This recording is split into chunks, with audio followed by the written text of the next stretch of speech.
Bueno, le decía que Vale es la única que puede llegar a saber, porque justo un día hablando con ella, no me acuerdo cómo fue el tono de la conversación, pero llegamos a una palabra griega. ¿Te acordás, Vale? ¿Qué palabra puede ser que te dije, toca hablar sobre esto? Parucía. ¿Cómo? Sí, parucía. Muy bien, muy bien, muy bien. Es una palabra griega. Ahí depende cómo se españolice el griego, pero vamos a quedarnos con, por lo menos la clase de hoy puede cambiar la pronunciación para la clase que viene. Vamos a quedarnos con parresía.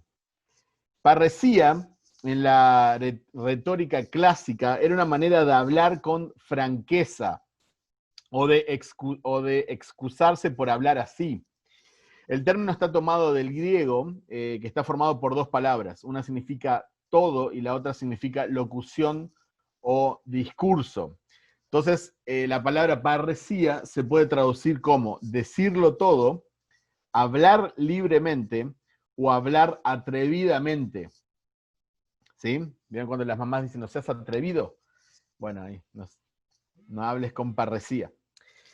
Parresía implica no solo la libertad de expresión, sino la obligación de hablar con la verdad para el bien común, incluso frente al peligro individual.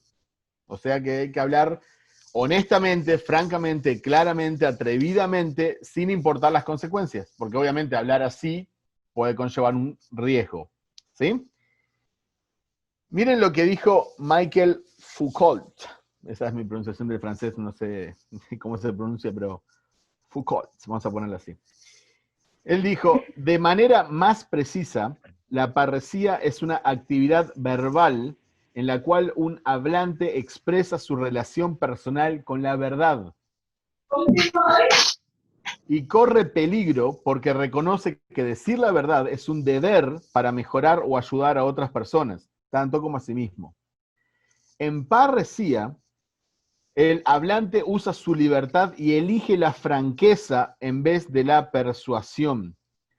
La verdad en vez de la falsedad o el silencio, el riesgo de muerte en vez de la vida y la seguridad, la crítica en vez de la adulación y el deber moral en vez del autointerés y la apatía moral. ¿Conocían la palabra? ¿Parresía? No, primera vez escucho. Pero, ¿vieron la definición? Qué interesante. No sé, capaz que me parece solo a mí interesante, pero ¿qué opinan?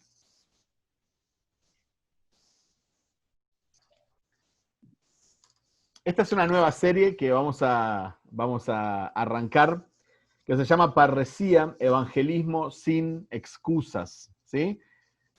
Vamos a hablar del evangelismo franco, de cómo compartir directamente, abiertamente, sin excusarnos, sin pedir permiso, sin pedir perdón, sin miedo a ofender, ¿sí? Más preocupados por que Cristo sea exaltado que por nosotros mismos o por las personas, independientemente de las consecuencias que esto pueda conllevar. Así que, ¿están listos para una nueva serie?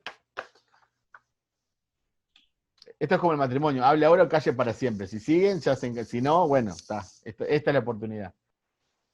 No devolvemos el dinero. Bueno, acompáñenme por favor a Hechos 3, versículos del 11 al 16.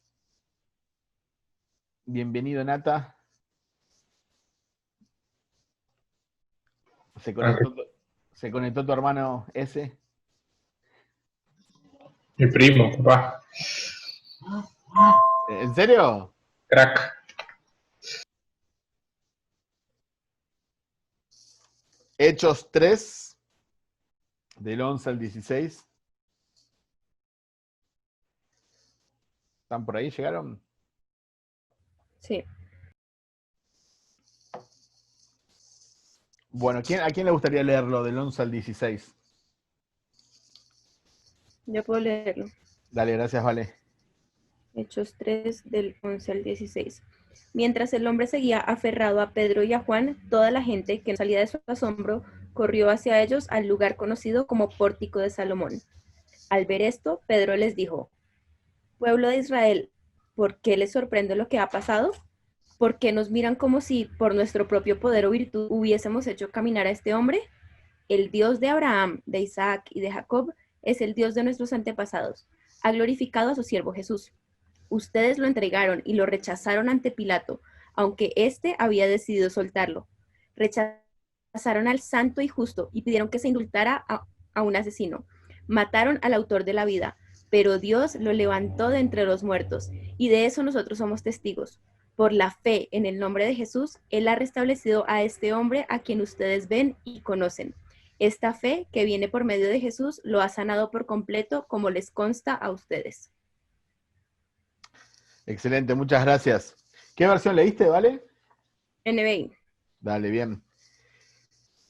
Bueno, voy a aplicar un poquito el contexto. Este pasaje viene, ¿sí?, del pasaje de los versículos del 1 al 10, donde Pedro y Juan sanan a una persona con ¿se acuerdan la famosa frase esa? No tengo dinero, no tengo ni oro ni plata, pero lo que tengo te doy, ¿verdad? Y lo sanan, ¿sí? Entonces, inmediatamente después de esta situación, viene este pasaje. Y quiero que notemos cómo comparten ellos y cómo predican ellos a esta audiencia. Fíjense en el versículo 12, donde está el enfoque del mensaje. ¿Sí? Pueden ser el texto del versículo 12, 3:12, donde está el enfoque del mensaje. Dice, viendo esto, Pedro respondió al pueblo, varones israelitas, ¿por qué os maravilláis de esto? ¿O por qué ponéis los ojos en nosotros como si por nuestro poder o piedad hubiésemos hecho andar a este?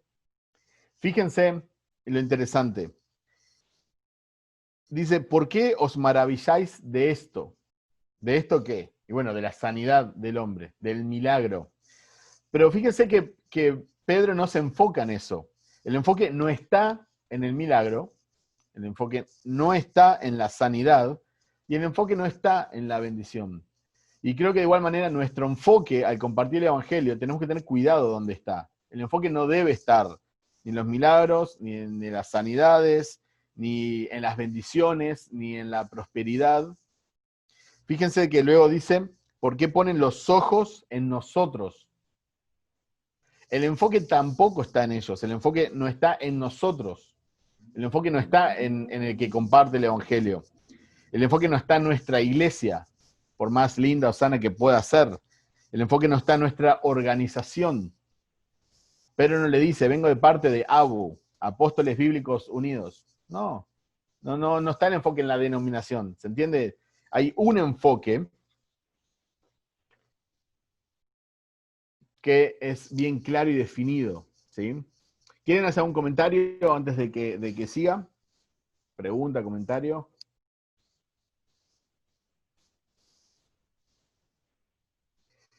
Debemos de tener cuidado cuando digo que el enfoque no está en nosotros, en la motivación de nuestro corazón, ¿sí? Hay muchos motivos por los cuales una persona puede compartir el Evangelio y debemos de tener cuidado con nuestro corazón. Por ejemplo, nunca debemos de hablar para llamar la atención sobre nosotros, porque nosotros no somos los protagonistas de la historia. No importa cuán bien hables, cuánto sepas de Biblia, o de dónde te rescató el Señor, o la obra que ha hecho en tu vida. Todas esas son elementos que podés usar, obviamente, para decorar el Evangelio. Y uso esta palabra porque la usa Tito, ¿sí? Para adornar la doctrina de la gracia de Dios. Nosotros, obviamente, la podemos adornar con nuestra vida, ¿sí? Con nuestra vida práctica también y con el testimonio de la gracia de Dios en nuestra vida. Pero no somos los protagonistas de la historia, ¿sí?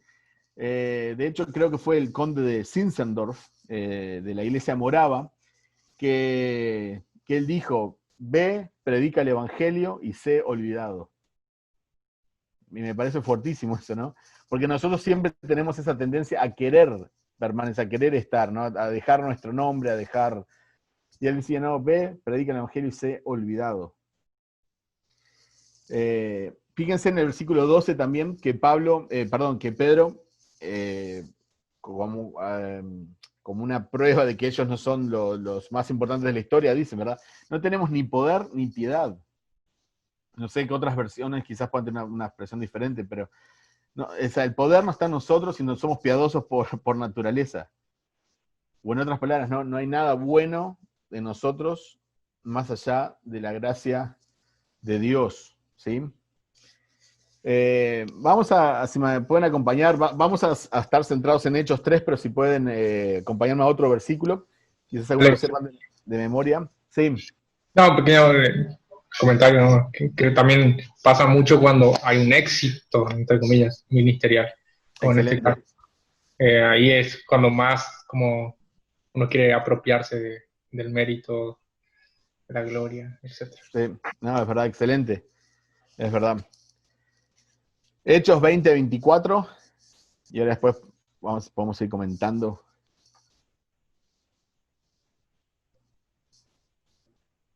Hechos 20-24, ¿quién lo tiene que lo pueda compartir? El versículo favorito de Brenda, tiene que decir la memoria.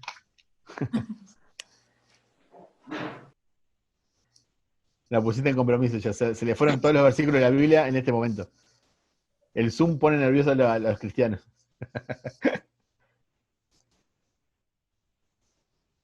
Claro, se acordó, buena memoria la de Natanael, es el que está en mi tarjeta. Es verdad, es verdad, es verdad. ¿Quién puede leer Hechos 20-24? Yo puedo. Dale, gracias, Dani.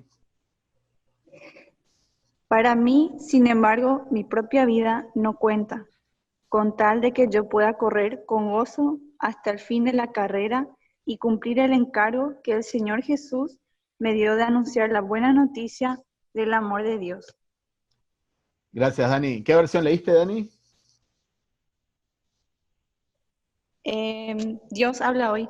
Bien, bien, bien. No, a mí me gusta saber para ir teniendo en cuenta las versiones. Reina Valera dice, pero de ninguna cosa hago caso, ni estimo preciosa mi vida para mí mismo. Vale, ¿tenés NBI vos todavía ahí? No sé si buscaste este versículo. Sí. ¿Qué dice? Dice, sin embargo, considero que mi vida carece de valor para mí mismo, con tal de que termine mi carrera y lleve a cabo el servicio que me ha encomendado el Señor Jesús, que es el de dar testimonio del Evangelio de la gracia de Dios. Bien, gracias. Fíjense también que cualquiera de las versiones que leímos, obviamente el punto es el mismo, ¿no? Pablo no consideraba su vida como algo precioso o algo de valor para sí mismo, sino para el Evangelio, ¿no? Para exaltar el Evangelio de la gracia de Dios. Entonces nuestra vida no es valiosa en sí misma o para nosotros mismos. Nuestra vida como cristianos quedó configurada para exaltar el Evangelio de la gracia de Dios. Antes de que llegara la gracia de Dios, obviamente que vivíamos para exaltarnos a nosotros mismos de diferentes formas. Y nosotros éramos el ombligo del mundo y el centro de todo. Pero ahora que conocemos a Cristo, nuestra vida queda configurada, ¿sí? Para que todo lo que pase, pasado, presente y futuro, exalte el Evangelio de la gracia de Dios, ¿sí? Entonces estamos viendo el enfoque del Evangelio, del mensaje, cuál debe ser y cuál no debe ser. ¿Algún comentario más, muchachos? ¿Algo que les llame la atención del pasaje en Hechos, la respuesta de Pedro?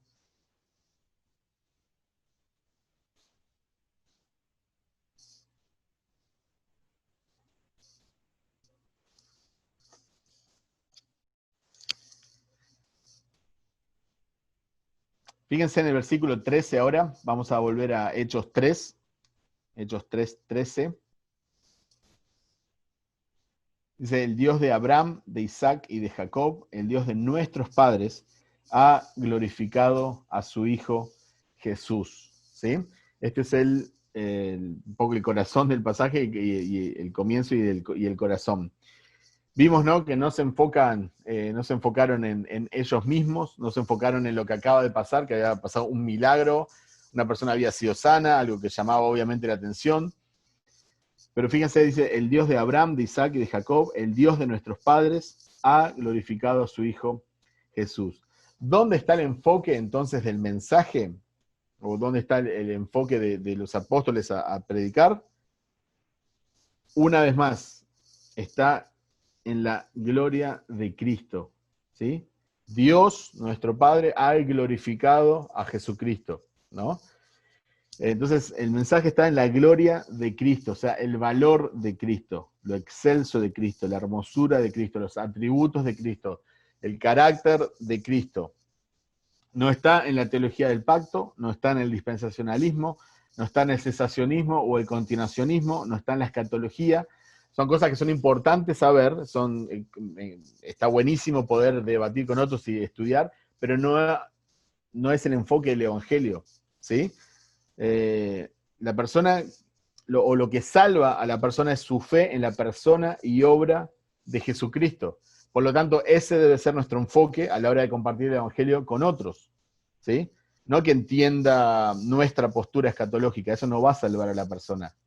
Obviamente, una persona que salva está buenísimo que pueda profundizar en la teología y en las escrituras y tener una posición en la escatología y demás aspectos, ramas de la teología. Pero, ¿cuál es nuestro enfoque? ¿Sí? Y creo que debería ser el Evangelio de la gloria de Cristo. ¿Sí? ¿Algún comentario que tengan o pregunta?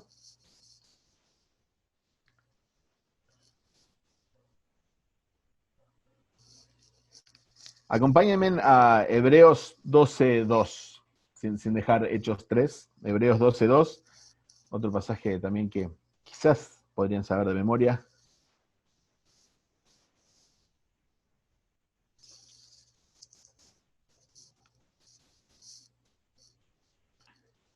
¿Quién lo puede leer, por favor? Yo lo leo. Dale, gracias. Puestos los ojos en Jesús, el autor y consumador de la fe, el cual por el gozo puesto delante de él sufrió la cruz, menospreciando el oprobio, y se sentó a la diestra del trono de Dios. Muy bien, gracias, Karsten.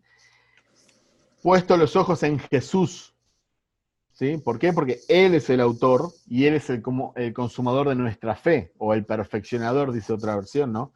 Él es el autor, Él es quien nos da la fe, Él es quien la perfecciona, es quien la desarrolla, ¿verdad? Entonces nosotros debemos de poner nuestros ojos en Él. Nuestra predicación también no puede ser la excepción, ¿no? Nosotros tenemos que guiar a la gente a poner sus ojos en Cristo, ¿no? Y si yo estoy hablando de un montón de aspectos, ¿no? No sé, del Apocalipsis o de prácticas del Antiguo Testamento, que quizás sean muy útiles, no estoy diciendo que no, y como cristianos debemos de crecer en el conocimiento de la palabra del Señor. Pero eso por ahí no va a ayudar a que las personas fijen los ojos en Cristo, ¿no? Salvo que estemos predicando el Evangelio desde el Antiguo Testamento, ¿verdad? O que comencemos en Apocalipsis, pero siempre apuntando a Cristo, ¿no? Yo creo que hay muchas veces que nosotros terminamos hablando y discutiendo de cosas menores y por ahí perdemos el enfoque de vista del Evangelio, ¿sí? ¿Algún comentario?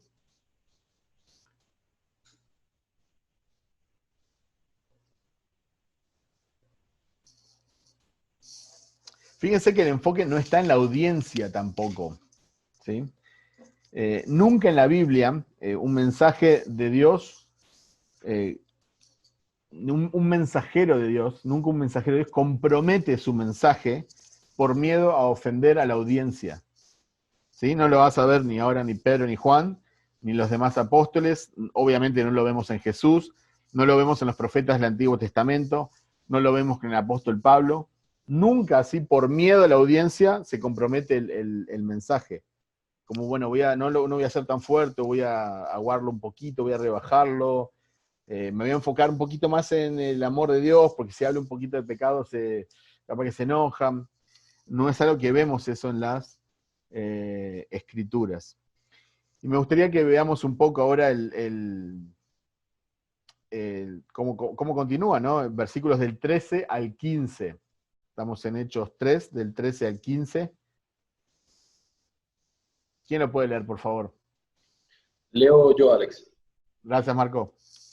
Reina Valera.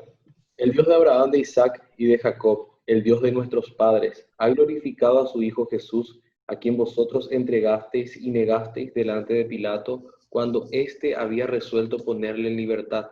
Mas vosotros negasteis al santo y al justo y pedisteis que se os diese un homicida. Y matasteis al autor de la vida, a quien Dios ha resucitado de los muertos, de los cuales nosotros somos testigos. Muchas gracias, Marco. Fíjense que lo primero que hacen los apóstoles, y es algo que vamos a ver a lo largo del libro de Hechos, también no es una práctica solo de Pedro y Juan, pero fíjense que el Evangelio primero acusa. Siempre se dice, ¿no?, que el Evangelio son buenas noticias, pero que comienzan con malas noticias. Fíjense el mensaje de Pedro, fíjense lo que les dice, ¿no? Comienza diciendo: Dios que glorificó a su Hijo Jesús, el que ustedes entregaron. Así de arranque, ¿no? Obviamente, este es un contexto muy particular. Pedro le está predicando al pueblo judío, ¿sí?, que recién habían crucificado a Jesucristo. No voy a profundizar mucho en eso ahora, pero es un poco diferente a lo que nosotros predicamos hoy en día bajo la dispensación de la gracia, ¿no? Nosotros no le decimos a una persona, bueno, vos mataste, vos escogiste a Barrabás. Hay unas pequeñas diferencias, ¿sí? Pero creo que los principios se aplican perfectamente. Dice, ustedes lo entregaron, dice, al que ustedes negaron. Ustedes negaron al santo y al justo, que es una descripción de la deidad de Dios, ¿no? No era un hombre más. Prefirieron a un homicida.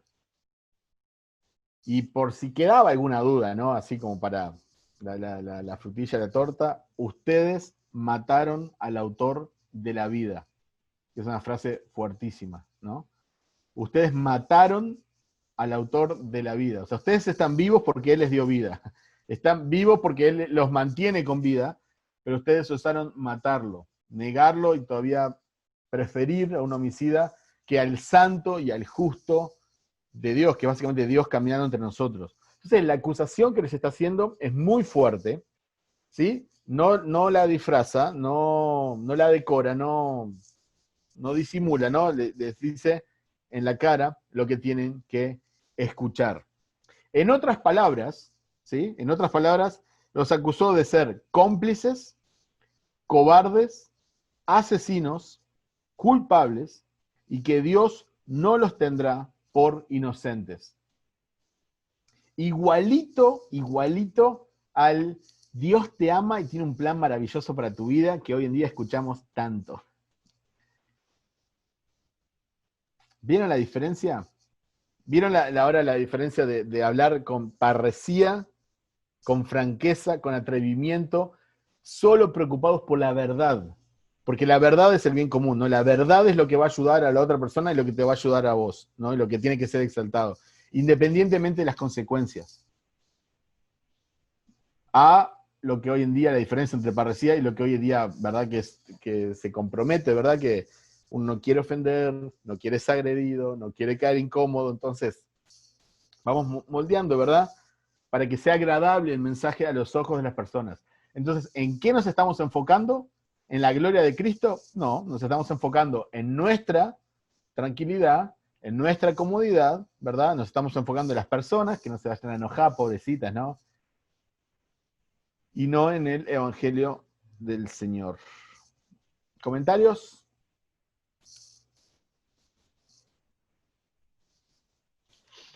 Es muy llamativo el hecho de que el evangelismo que por ahí uno inclusive, me animo a decir, que uno aprende en nuestras iglesias muchas veces, porque viste que siempre hay cursos de evangelismo y cosas así, como que uno tiende a comenzar por lo que Dios hizo en mi vida.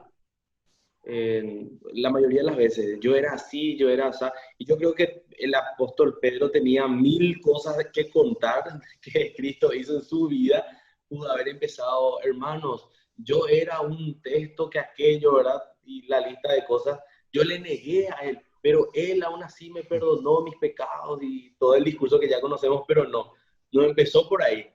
Y haciendo un contraste con el tipo de evangelismo que hoy día tendemos a manifestar, nos damos cuenta que no es muy bíblico, realmente. Bien, Marcos, gracias. ¿A un comentario más de qué opinan de esto, o de este acercamiento?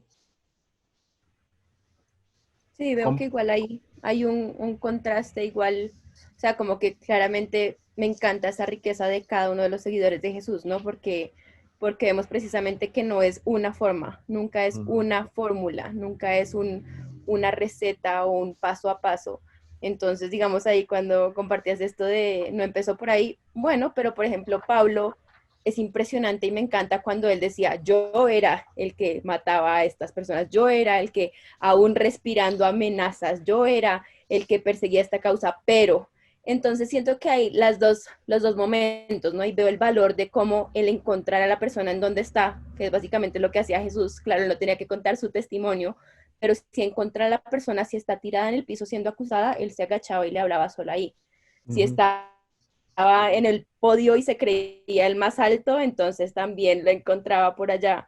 Y como que ese valor también de muchas veces no volver nunca, de nuevo volvemos al protagonismo, no soy yo, pero cuando, digamos, en mis conversaciones con personas que no conocen el valor de conectar simplemente, no volver mi historia de protagonismo, pero conectar en el sentimiento de lo más profundo, de esa empatía, de, no, no he pasado por lo mismo, pero he sentido vergüenza o he sentido dolor o he Ujú. sentido tristeza, pero Dios, y ahí sí volverle el protagonismo a esa gloria de Dios, pero Cristo, pero, y ahí su palabra, ¿no?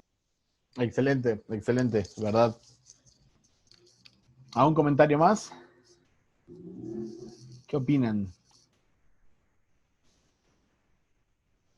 No, lo del testimonio creo que es un recurso, ¿no? También, claro, como dice Valerie, no hay una fórmula, Ujú. pero sí hay una verdad. Independientemente de la fórmula, de la forma que escojas en el momento con la persona, tenés que decir toda la verdad. Porque si no decís toda la verdad, es una verdad incompleta, y si es una verdad incompleta, termina siendo una mentira. Ujú. Entonces, en un evangelio completo, claro que en el proceso de evangelización, y si es un evangelismo relacional, ahí probablemente no le digas todas las verdades juntas en una conversación, sino que sea un proceso. Ujú. Entonces, nada de eso. Después, creo que hay una confusión, para mí eso es muy personal, ¿no? Ujú. O al menos no lo veo así en el pasaje, ¿no? En Hechos 4:20, que dice, nosotros no podemos dejar de hablar de lo que hemos visto y oído, ¿no? Que decía eh, Pedro y Juan, creo que eran, cuando salieron del consejo. Eh, Ellos, como siempre, por el asombro que tenían de Cristo, de lo que hizo Cristo, de cómo vino Dios Hijo, se hizo carne, la obra que hizo, ¿no? Y empoderados por el Espíritu Santo, dijeron eso, no, no podemos dejar, no importa lo que nos hagan, pues no podemos dejar de hablar de lo que hemos visto y oído.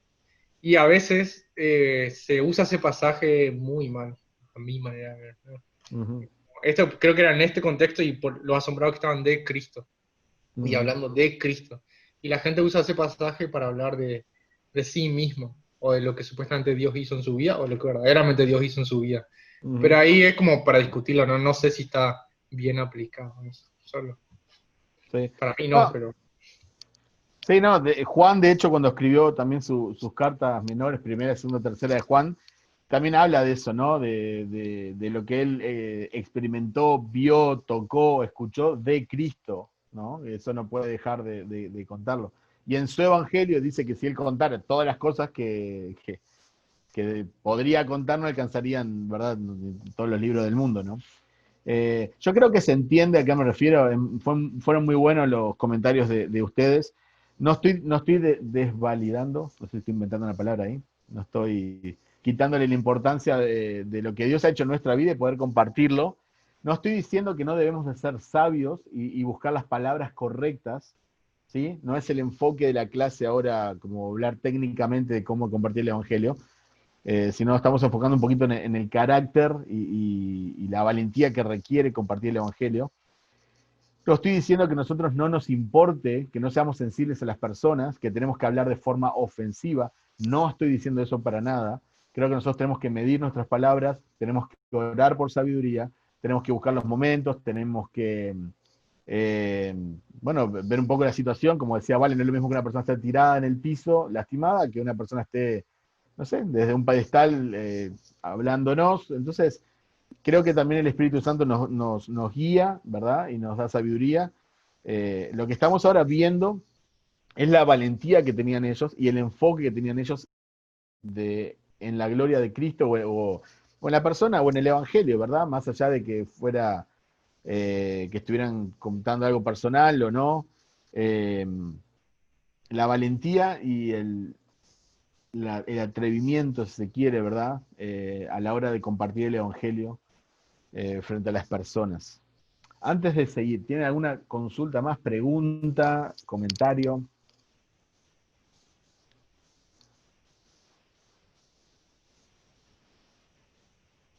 ¿Qué hubiera sido del Evangelio si estos hombres no hubieran sido tan valientes? Si los apóstoles no hubieran sido valientes, si el apóstol Pablo no hubiera sido valiente, si los discípulos de ellos no hubieran sido valientes, si los, no sé, los padres de la iglesia no hubieran sido valientes, si los reformadores no hubieran sido valientes, ¿habría llegado el Evangelio a nosotros? Estamos usando la imaginación, sabemos que obviamente que Dios obviamente es soberano sobre todas las cosas, pero hablando humanamente, si todos hubieran tenido, toda esta gente que fue a la hoguera, que perdió su vida, 11 de los apóstoles murieron asesinados, si hubieran tenido miedo y no hubieran compartido, ¿hubiera llegado el Evangelio a nosotros? Humanamente hablando, creo que no, ¿verdad? Ahora No la estaría. pregunta... Excelente, no estaríamos acá, dijiste, ¿verdad? Sí. Excelente.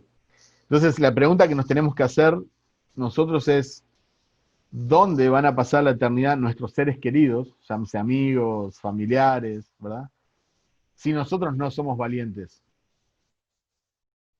Y obviamente no, ahora estamos viendo nuestra responsabilidad. Sabemos que Dios es soberano sobre todo eso, sí, sin duda, pero estamos viendo nuestra responsabilidad.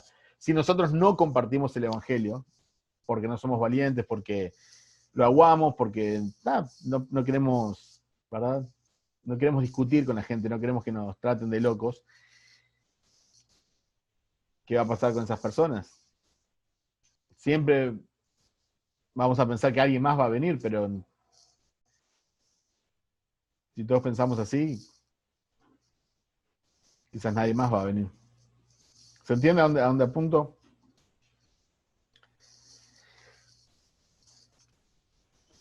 Yo personalmente no veo ninguna alternativa a la parresía, al hablar con franqueza, ¿sí?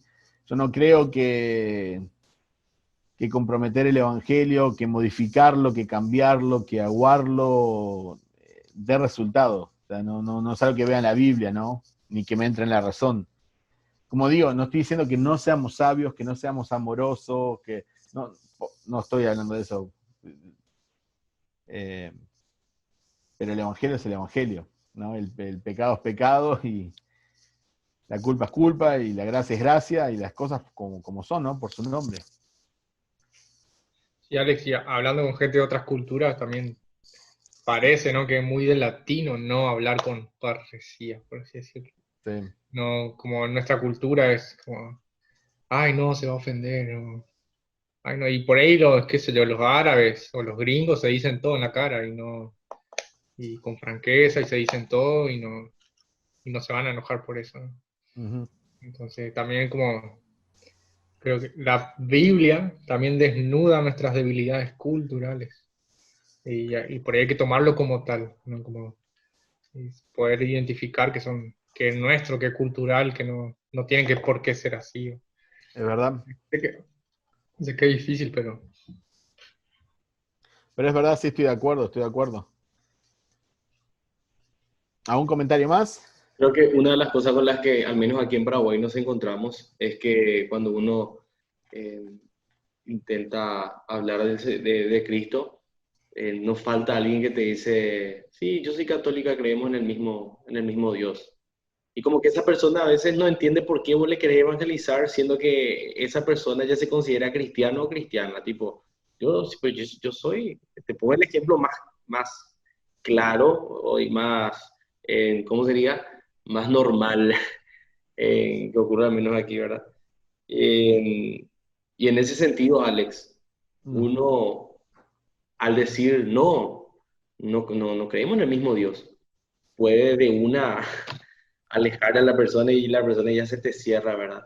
En ese sentido que como, y hay otras preguntas y otras clases de cosas que te dicen, ¿verdad? Pero cómo uno debe abordar en ese sentido y no, debe ser por decir así, muy directo o debe ser astuto a la hora de evangelizar también?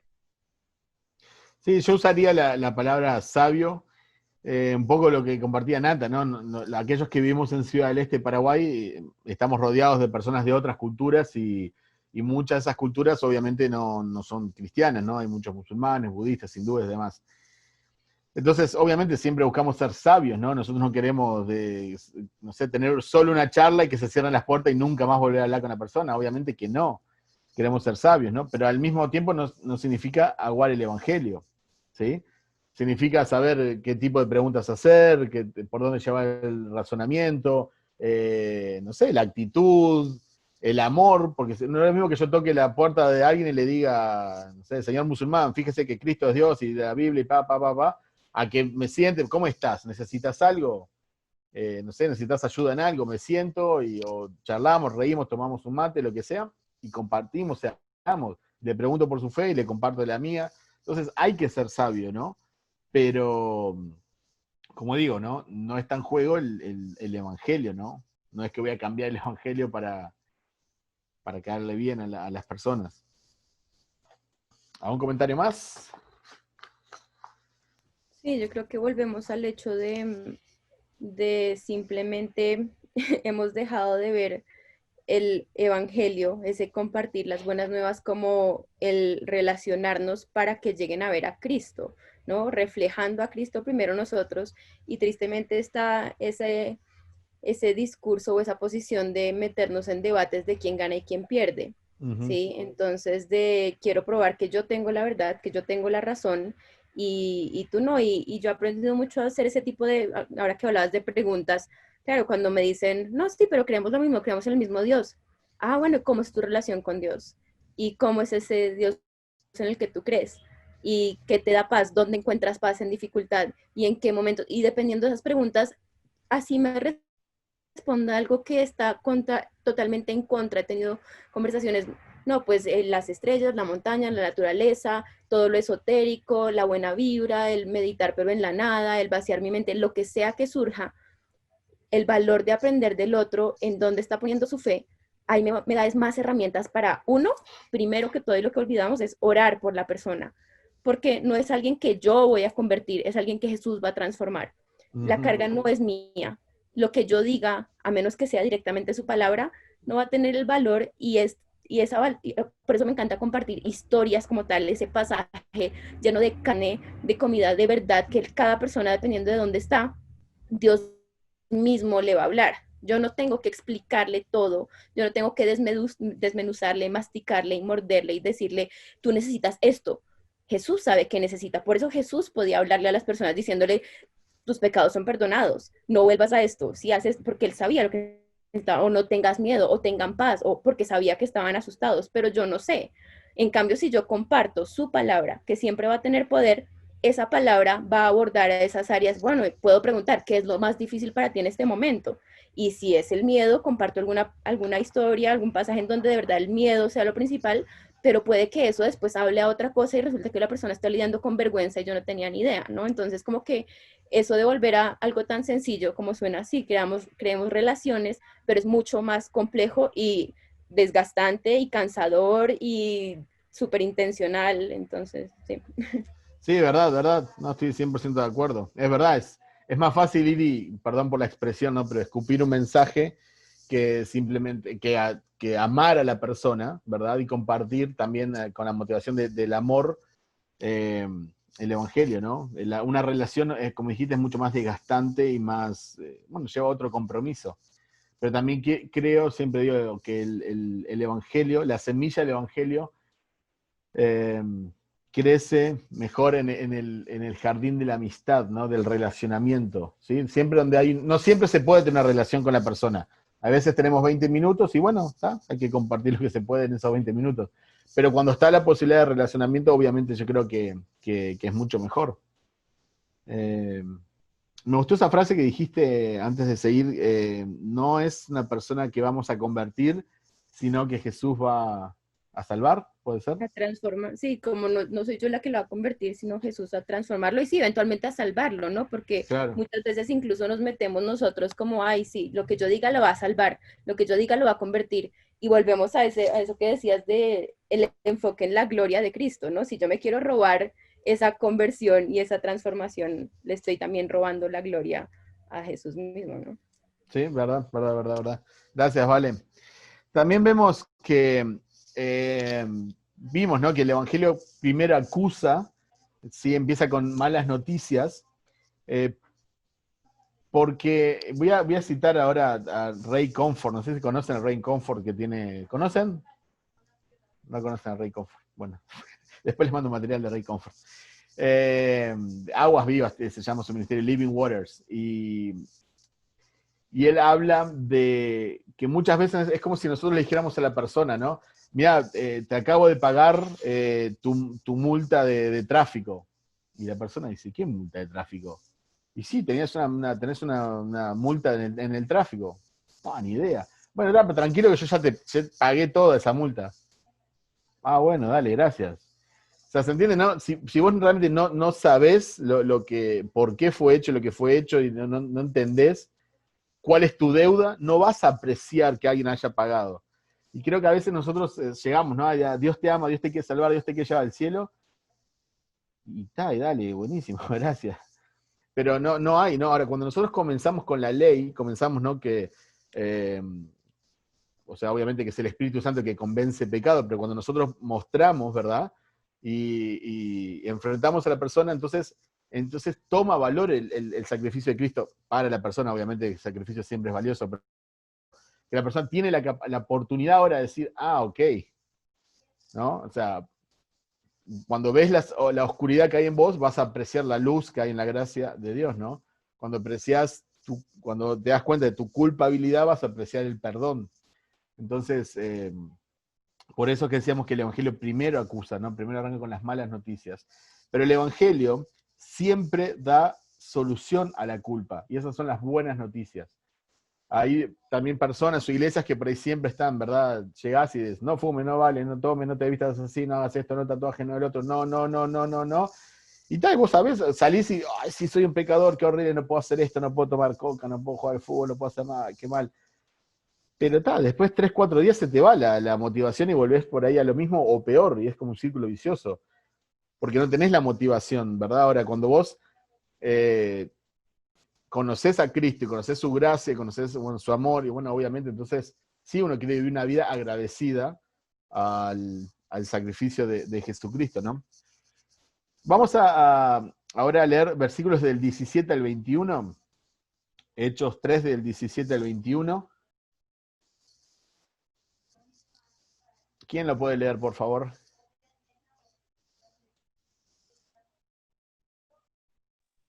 Yo puedo. Dice, mas ahora, hermanos, sé que por ignorancia lo habéis hecho, como también vuestros gobernantes. Pero Dios ha cumplido así lo que había antes anunciado por boca de todos sus profetas, que Jesucristo había de padecer. Así que, arrepentíos y convertíos, para que sean borrados vuestros pecados, para que vengan de la presencia del Señor tiempos de refrigerio, y Él envíe a Jesucristo, que os fue antes anunciado, a quien de cierto es necesario que el cielo reciba hasta los tiempos de la restauración de todas las cosas, de que habló Dios por boca de sus santos profetas que han sido desde tiempo antiguo. Muy bien, muchas gracias. Como les decía, este mensaje, yo creo que es específicamente, obviamente, para Israel. Todavía, bueno, no quiero irme, no sé cómo tocar y no meterme en el tema, ¿no? Pero todavía Dios estaba trabajando con Israel de forma prioritaria. Todavía no había gentiles en la foto, en la situación. ¿Sí? Esto viene después con Pablo. Por eso es un mensaje muy particular, ¿verdad? Estaba todavía ofreciendo el reino, por eso le dice que ahora Jesús va a volver, demás. Pero fíjense la responsabilidad con la que predica, ¿verdad? Frente a esta multitud de personas, o esta audiencia, ¿no? le hace ver a la gente su pecado y su necesidad de conversión. Y creo que ese es el principio que nosotros tenemos que aplicar. Como les digo, no vamos nosotros a hacer la gente a predicar, bueno, ustedes mataste a Jesucristo y elegiste a Barrabás en lugar, ¿no? Estamos viendo el principio, ¿no? De predicar, acusar sobre el pecado y la necesidad de conversión. Hoy los mensajes más populares son, y esto estoy citando de verdad, estos son cultos, reuniones, campañas evangelísticas. Por ejemplo, una se llama Ven y recibe tu milagro. Muy conocida, de predicadores muy conocidos. Noches de gloria, que no tiene nada que ver con la gloria de Cristo, ¿no? Activando lo sobrenatural. Arrebata tu bendición ahora. Estos son reales, son frases que reales. Entonces, vemos un común denominador en estas actividades, en estos movimientos, que es la falta de predicación sobre el pecado y la necesidad de conversión. Es como si todas las personas fueran buenas, todas las personas fueran, no sé, merecen todas las bendiciones, ¿verdad? Y solamente tienen que poner la fe, entonces, bueno, milagros y cosas van a pasar. Pero no hay, ¿verdad? No hay mención de pecado ni necesidad de conversión. Entonces las personas son entretenidas, pero no son convertidas, ¿verdad? Porque no escuchan el evangelio. Charles Spurgeon, conocido como el príncipe de los predicadores, fíjense que él vivió en 1834, nació, y murió en 1892. O sea, no llegó ni al 1900, ¿no? 1892 murió. Y fíjense lo que esta famosa frase, él dijo: llegará el día en el que en lugar de haber pastores alimentando las ovejas, habrá payasos entreteniendo a las cabras. Que es tristísimo en realidad, ¿no? Pero es un poco lo que estamos. Y es a lo que apunto ahora viendo la predicación de los apóstoles, ¿no? Como les dije, no tiene nada que ver con no, nosotros no queremos ofender gratuitamente a la gente, queremos ser sabios, queremos ser amorosos, ¿verdad? Pero estoy apuntando a otra cosa, ¿no? A no convertirnos simplemente en entretenedores y una especie de club social, sino tener el evangelio bien claro y presente. ¿Algún comentario o pregunta? Yo sé que estoy diciendo mucho, pero No, ahí dale. también lo que mencionabas de, sí, por dónde empezar. He visto mucho el valor, o Dios ha redimido en mí el valor de empezar por donde Él empezó, ¿no? Por ese principio, en el principio qué, y para qué nos creó, y cuál era la intención y el diseño original, y el valor que eso tiene, el ver eso, incluso antes de yo empezar a decirle a alguien es que eres pecadora, porque no va a entender entonces, pues si soy pecadora, ¿para qué, no? Y he visto el valor de empiezo con Génesis 1 y 2, con algo tan sencillo que tristemente en la iglesia hemos normalizado tanto y minimizado y menospreciado. Ay, sí, la escuelita de niños chiquitos, obvio, enseñémosle desde los pequeños, pero el valor y la relevancia hoy para nuestra vida como adultos, como seguidores de Jesús, Génesis 1 y 2, y ahí mismo la mayoría de mis conversaciones terminan siendo Génesis 1, 2 y 3, porque es que ese puente es perfecto, claro, pero pues sí, no vivimos en un mundo perfecto, ¿no? Y conectar todas estas luchas y por qué entonces estamos así, por qué es tan difícil. Y Génesis 3, esa imagen perfecta y clarísima de esa separación, de yo creerme en mi propia juez, de yo creer que es lo mejor para mí, de no confiar en Dios, de creer mentiras, y de ahí como que he visto, no siempre, obviamente lo que decías, he tenido conversaciones también de 20 minutos de una montada en tren, de bus, de lo que sea, en donde es impresionante y está lista la persona y Dios te la pone perfecto. Pero cuando digamos, en relación con una amiga cada jueves que hablamos, vamos ya 12 sesiones, empezamos con Génesis 1 y 2 desde la primera. Y ella, haber crecido en ese ambiente católico y todos los que dicen, sí, yo creo en el mismo, o yo me sé la historia, ni siquiera, tristemente, dentro de la iglesia conocemos la historia. Pongámonos a contarnos ya, si yo digo que son las historias de mi vida, de mi padre, de mi familia, y ojalá pudiéramos contarla toda, ¿no? Toda la Biblia, pero como de verdad vivirla, y entonces he visto ese valor que mencionabas también de, bueno, ¿por dónde empezar? Digo, pues si Dios empezó por ahí, por algo fue, ¿no? Bien, bien, bien, ¿verdad? En este pasaje vemos que el arrepentimiento es bueno, no lo vemos en el pasaje, esta es un comentario mío, ¿no? Pero el arrepentimiento es el primer fruto de la fe salvífica, la primera respuesta a la misericordia de Dios y la evidencia más clara de la gracia de Dios, ¿sí?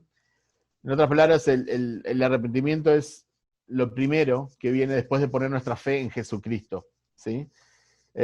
Paul Washer, que también todos creo que conocen, dijo: una nueva relación con Dios conlleva indefectiblemente una nueva relación con el pecado, ¿no? No se puede decir, sí, bueno, que tengo una nueva relación con Dios, o conocí a Dios, o conocí a Cristo, y nuestra relación con el pecado sea la misma. Es evidentemente que no significa que vamos a ser perfectos de un día para el otro, pero no va a ser lo mismo, ¿no? Y ya para ir redondeando, porque estamos casi en la hora, vamos a movernos, para ver cómo termina la historia, vamos a movernos un capítulo más, capítulo 4, versículos del 1 al 4. Y con eso vamos a ir terminando, porque queremos ver cómo terminó esta predicación del Evangelio de los judíos. Hechos 4, del 1 al 4, un último voluntario que nos pueda deleitar con una voz de locutor o de locutora.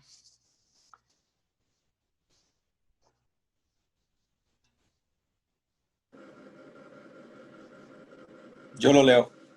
Dale, gracias, Carsten. El 1 al 4, ¿verdad? Sí. Hablando ellos al pueblo, vinieron sobre ellos los sacerdotes con el jefe de la guardia del templo y los saduceos, resentidos de que enseñasen al pueblo y anunciasen en Jesús la resurrección de entre los muertos. Y les echaron mano y los pusieron en la cárcel hasta el día siguiente, porque era ya tarde. Pero muchos de los que habían oído la palabra creyeron, y el número de los varones era como 5,000. Muy bien, muchas gracias. Fíjense que los resultados son del Señor, ¿sí? Nuestra responsabilidad es ser fieles al encargo de predicar. O sea, Dios nos ha mandado a compartir el Evangelio porque somos embajadores de Él, lo hemos visto ya. Entonces nuestro deber es predicar. Nuestra responsabilidad es predicar el Evangelio sin comprometerlo. Y después debemos estar listos a enfrentar las consecuencias, ¿sí? Ellos se enfrentaron consecuencias, de hecho terminaron presos. Cuando el Evangelio es bien predicado, generalmente hay dos tipos de respuestas. O lo aman o lo odian. O lo aceptan con pasión o lo rechazan con pasión. Se arrepienten o se enojan. Yo creo que a veces estamos mal acostumbrados a tener un montón de respuestas livianas al Evangelio, porque lamentablemente hemos predicado muy livianamente, ¿no? Pero, como digo, con amor, con sabiduría, pero con pasión. Si predicamos el Evangelio bíblicamente, quizás vamos a empezar a ver un poquito más estas respuestas, un poquito más a cada lado de lo extremo, ¿verdad? O van a entregar realmente su vida a Cristo, o van a realmente a rechazarlo y a rechazarnos a nosotros, ¿no? Así que bueno, espero que esto sea un ánimo, un puntapié inicial, ¿no? Vamos a empezar a hablar de esto, vamos a ver también cómo Jesús hacía evangelismo, pero que sea un ánimo para seguir adelante, ¿no? Fue pagado un alto precio por nuestra salvación, y se nos ha dado una misión que es compartir el Evangelio con otros. Entonces que no lo tomemos a la ligera ni en vano. Independientemente de tu personalidad, de tu carácter, a pesar de todos los pesares, nosotros tenemos que compartir el Evangelio, y bueno, y poder ver más personas venir a Cristo. Amén. ¿Algún comentario o pregunta? O algo que no sé, que haya quedado ahí en el tintero.